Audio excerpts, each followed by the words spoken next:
an ga dunarur wau gai an walle shanga bakel ka pai warau ron jendang ra wuji jendang ra wuji ti ante ka ti meton mede ti ne kon wari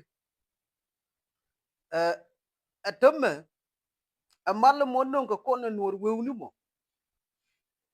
jan chire de bete ka wi ba den kamerun ka mol mi todi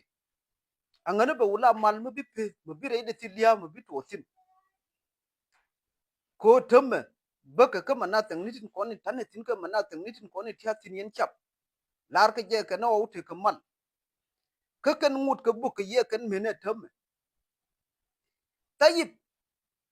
atamme ka ri joni kon da ngwan na ka na tsar ka ko ba ka pan ga ka bentiu dori nanin cha bu kan tamme ni bentiu kamin pen bentiu bu ni ka yen ri jon dang jok tin kong te ka nei ta ngai ka je ka je bentiu ka ma skrin chap kien ka ma skrin atamme mu bu ka ma cha ka bu walle cha ka nyo bu run chap bentiu dial kulu de ro dial lim de ka jen de ka wo warap ko de ngai ka nen wona ne ti bu ko ti chikan nei to kong ka jang warap mana no bu ko ne ken bana jen bana ne kon ti na ka ken ti bana ka wushul mata nan de lari ji bentiu wona tayibe tama bu ka ye ken bu ka nyiron bu ka nasir bu ka pangak ajen wona ne ngai ka je ken chunu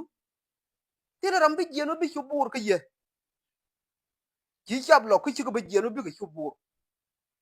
atama min anin je ka nur wewni wo nyur ni ka wo nyur ka ko ba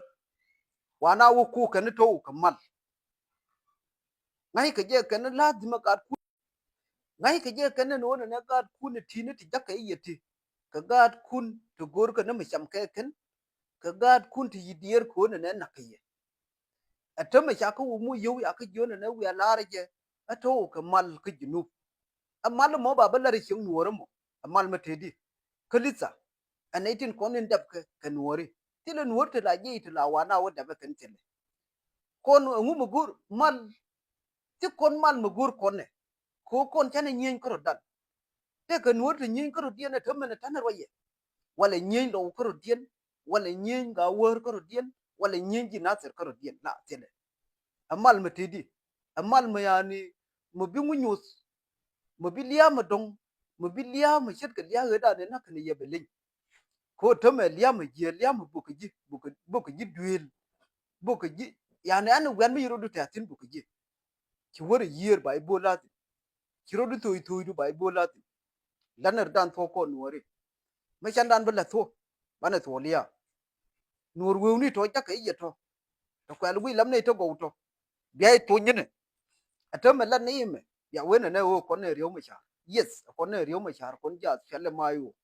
lakin kon we ko mede shab na ngai ko jen wona ne kuma motivi jinubo kuma ne shab shin kuma leno shab kuma gwa mon jen nan